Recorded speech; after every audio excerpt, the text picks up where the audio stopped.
After years in service, I was finally coming home for Christmas. But my father sent me a message. Christmas is better without you. Better not come. I only replied, understood. 5 days later, I had 10 missed calls from my family, including one from their lawyer. My name is Pablo. I'm 32 years old, and I've spent the last 10 years in the Army. It's not an easy life, but I always thought it was worth it. Every mission, every sleepless night in some forgotten place, I did it for something bigger.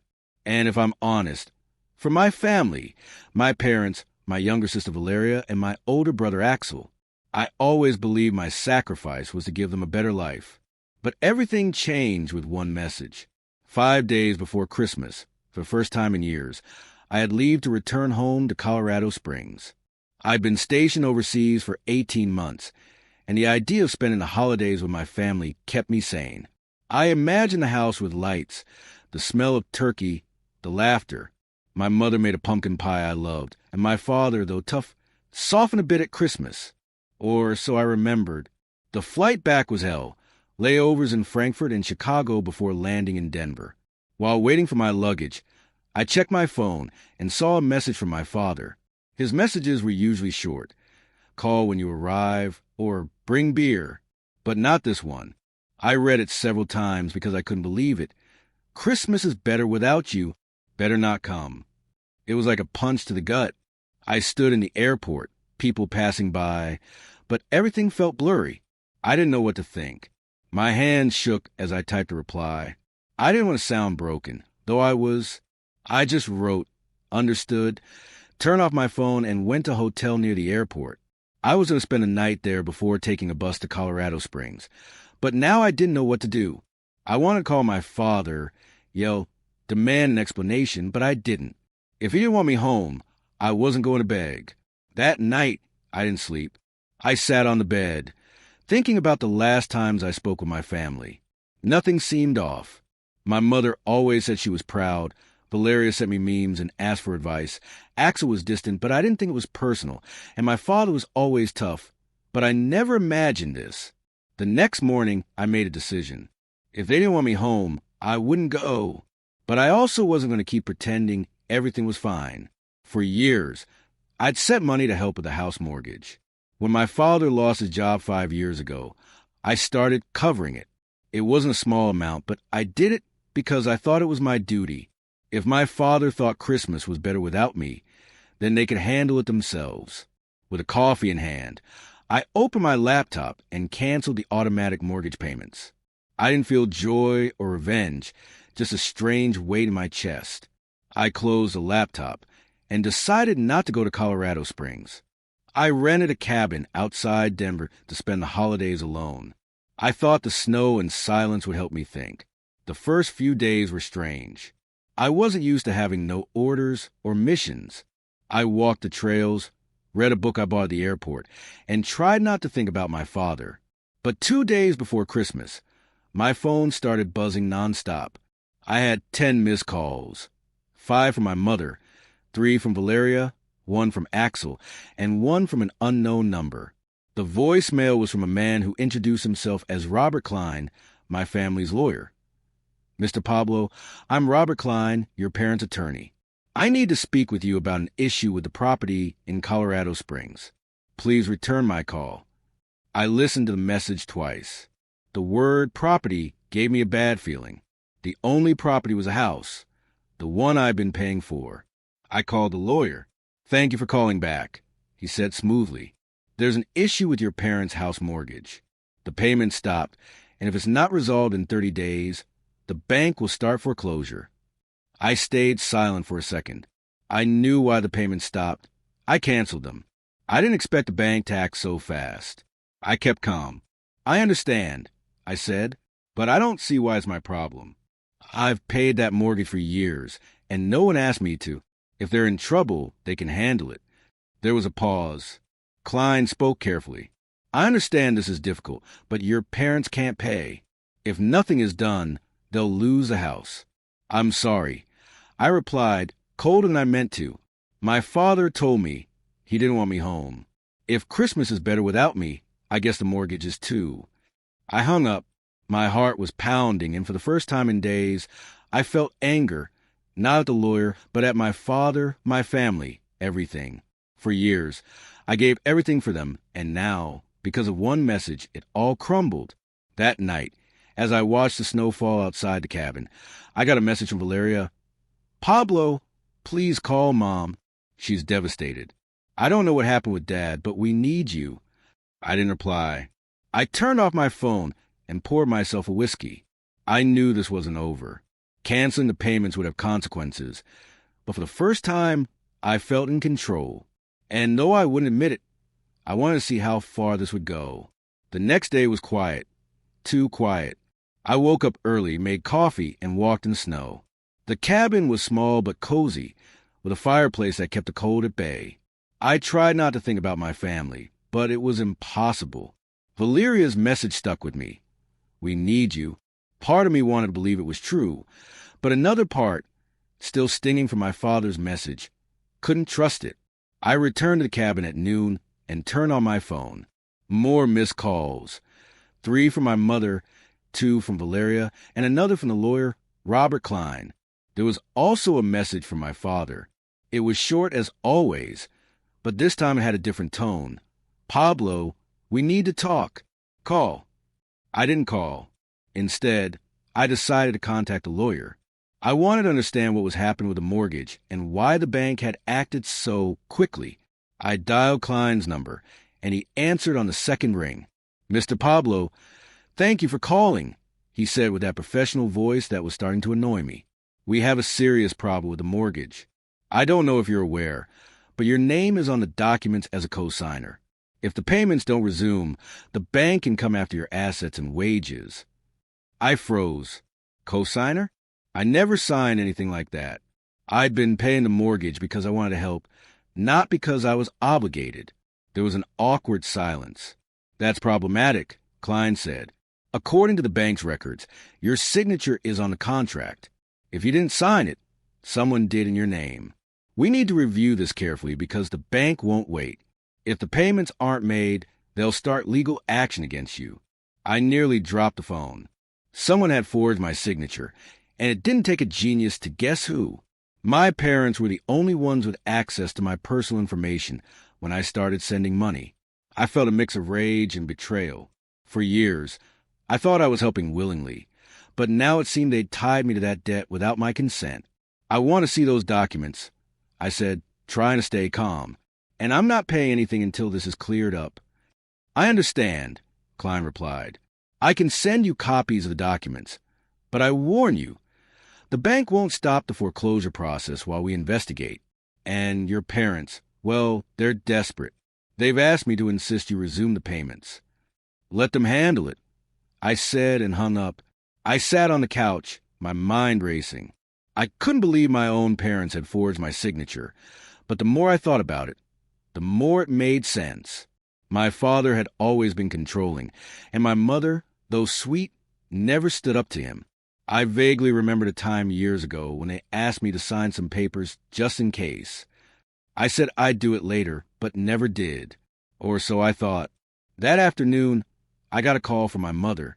I didn't want to answer, but something made me swipe the screen. Her voice was shaky, almost broken. "Pablo, please don't do this," she said. "I don't know what happened with your father's message, but it was a mistake. We want you home. The house is all we have. If you don't pay, we'll lose it. Please, son, do it for me." I felt a knot in my chest. Part of me wanted to give in, promise everything would be okay, but another part, the one that just learned about the forgery, couldn't let it go. "Mom," I said, "did you know my signature is on a mortgage? I never signed that. Someone did it for me." Silence. Then a sob. "I don't know what you're talking about, Pablo. I just know we need your help. You've always taken care of us. Don't abandon us now." I hung up without saying more. Her words were like a hook trying to pull me back into the same old routine, me sacrificing, them depending on me. But this time was different. It wasn't just my father's message. It was a betrayal, the lie that had tied me to a debt I never agreed to. That night, I made 2 decisions. First, I resumed the mortgage payments, but only temporarily. I couldn't risk the bank coming after my savings or wages while I investigated. Second, I was going to gather evidence of the forgery. If my parents had forged my signature, I wasn't going to let it slide. It wasn't just about the money, it was about the principle. They'd used me, and I couldn't forgive that. The next day, Christmas Eve, I contacted a friend from the Army, Mike, who now worked as a private investigator. I explained everything: the message, the mortgage, the signature. Mike hesitated. "This sounds ugly, Pablo. Give me a couple of days, and I'll get the records. If there's a forgery, we'll know." I also called the bank and reactivated the automatic payments. It felt like swallowing glass, but I had no choice. Meanwhile, I requested copies of all the mortgage documents. Klein sent them by email that afternoon. When I opened the files, there was my signature or something that looked close enough to fool a bank. It wasn't exactly how I signed now, but it was similar enough. That gave me a clue. Whoever did it knew my signature from years ago. Christmas Day was the strangest of my life. Instead of being home with my family, I was alone in the cabin, reviewing documents and talking to Mike on the phone. My family didn't stop calling. Valeria sent messages begging me to come home. Axel, who rarely spoke, left a voicemail saying he was disappointed in me. And my father, he had the nerve to call and leave a message saying, "You're selfish, Pablo. You always have been. Do the right thing for once." That broke me, not because of the insult, but because of the manipulation. It was clear they didn't care how I felt. They just wanted me to keep paying, to keep the house afloat. But every call, every message made me more determined. I was going to find the truth, and if I had to sue them, I would. Mike called 2 days later. "I've got something," he said. "I got records from the notary where the mortgage contract was signed. There's a witness who says they saw your father sign in your name. There's also a security video, but it's not clear. We need an expert to analyze the signature and confirm it's not yours." "Get the expert," I said, "whatever it costs." Mike warned me this could get ugly. "If you sue your parents, Pablo, there's no going back. The family will break." "It's already broken," I replied. The following days were a roller coaster. I talked to Mike almost daily while the expert analyzed the signature. I also hired a lawyer, a woman named Sarah Lopez, known for being relentless in fraud cases. Sarah reviewed the documents and confirmed my fears. The signature wasn't mine, and we had enough evidence to file a lawsuit. But she warned me the process would be long, and the bank could still come after me as a co-signer until it was resolved. Meanwhile, my family didn't give up. My mother called, crying, saying she was sick from stress because of me. Valeria sent a message saying she'd never forgive me if they lost the house. And my father, he was the worst. He called one night and, without a greeting, said, "If you keep this up, you'll regret it. You don't know what I'm capable of." I didn't respond, but his words stayed with me. For the first time, I felt fear, not of losing the house, but of what my father might do. He'd always been a hard man, but I never thought he'd go this far. Still, that fear only gave me more reason to keep going. If they'd forged my signature, if they'd tied me to a debt without my permission, they had to face the consequences. By the end of the week, I had a plan. I'd keep paying the mortgage to protect myself from the bank, but at the same time, I'd gather every piece of evidence I could. Sarah was already preparing the lawsuit, and Mike was getting more records. I knew this would end in court, and though I didn't want to admit it, part of me was ready for the fight. Christmas had passed, but the real storm was just beginning. My family thought they could manipulate me, but they didn't know I wasn't the same Pablo who left for the Army 10 years ago. This time, I was going to stand up for myself, even if it meant facing them all. The months that followed were a whirlwind. I kept paying the mortgage to avoid the bank coming after my savings, but every payment hurt like a kick. Meanwhile, my lawyer Sarah Lopez and my friend Mike worked tirelessly to build a case against my parents for forging my signature. It wasn't just about the money. It was about the betrayal. They'd used me, and I couldn't let that go. Sarah was key. She was a tough lawyer, the kind who doesn't back down from anything. We reviewed every document, every email, every piece of evidence Mike got. The signature expert confirmed the signature on the mortgage contract wasn't mine. The notary video, though blurry, showed my father signing something while talking to the notary.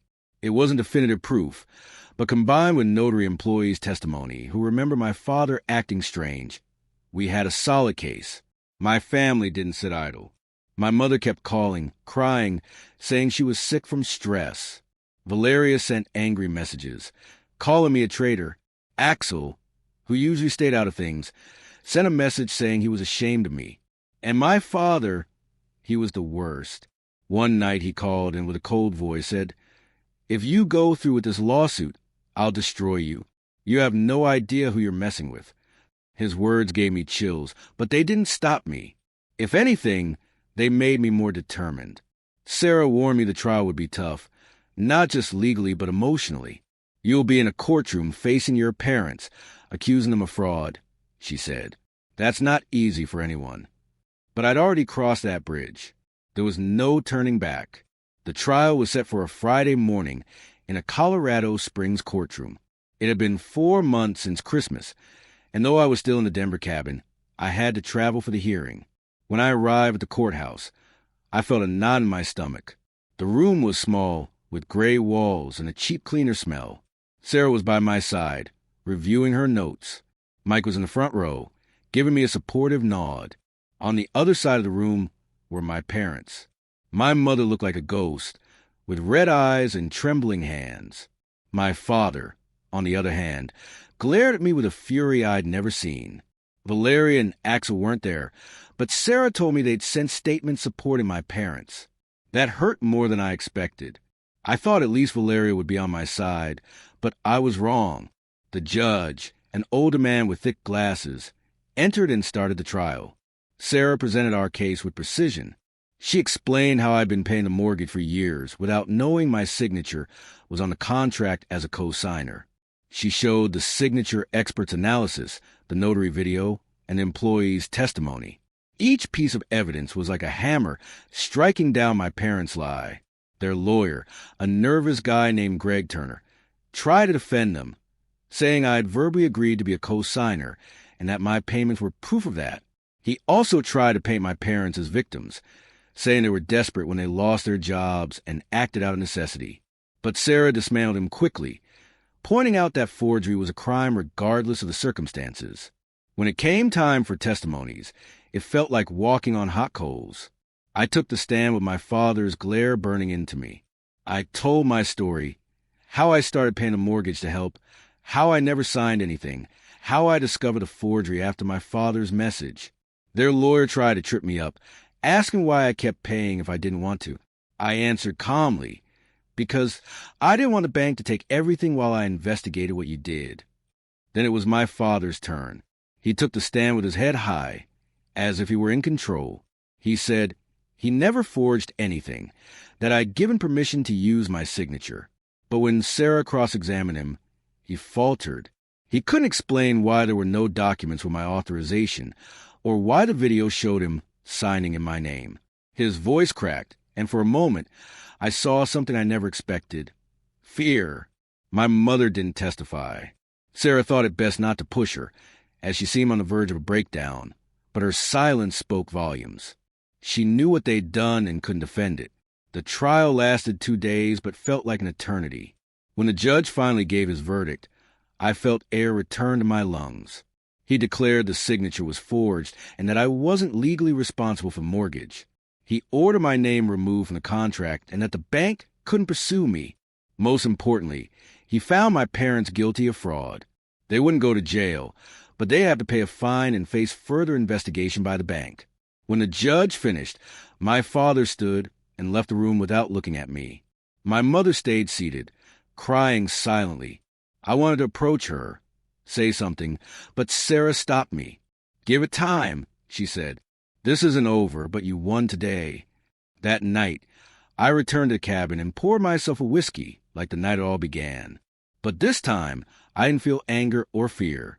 I felt relief, but also an emptiness. I'd won the trial, but I'd lost my family. No one called after the verdict. Not Valeria, not Axel, not my mother. And my father, I knew we'd never speak again. A week later, I received a letter from the bank. They'd started foreclosure proceedings against my parents' house. Since I was no longer tied to mortgage, I had no obligation to pay. But I learned from Mike that my parents couldn't cover the debt. The house, the place where I grew up, would likely be lost. Part of me felt guilty, but another part remembered my father's message. Christmas is better without you. They'd chosen this path. I decided it was time to move on. I spoke with Sarah, and we agreed to file a civil lawsuit against my parents for the years I paid a mortgage under deception. It wasn't about revenge, but justice. If I won, the money could help me start over, maybe buy a place of my own. I also spoke with my Army boss and requested a transfer to another base far from Colorado. I didn't want to live in the past. Before leaving, I received one last message from Valeria. It was short, but gave me a small ray of hope. I'm sorry, Pablo. I shouldn't have turned against you. Someday, I hope you make peace with Mom. I love you. I didn't reply, but saved a message. Maybe in time, I could talk to her, maybe even my mother, but with my father, I knew there was nothing left to salvage. As I packed my things in the cabin, I looked out the window. The snow was still falling, like that night before Christmas. I'd lost a lot, but for the first time in years, I felt free. The forgery, the trial, the betrayal, it had broken me, but it had also made me stronger. I didn't know what awaited me, but I was ready to face it. And so, with a suitcase in hand and an uncertain future, I left the cabin and closed the door. The storm had passed, and I could finally start anew.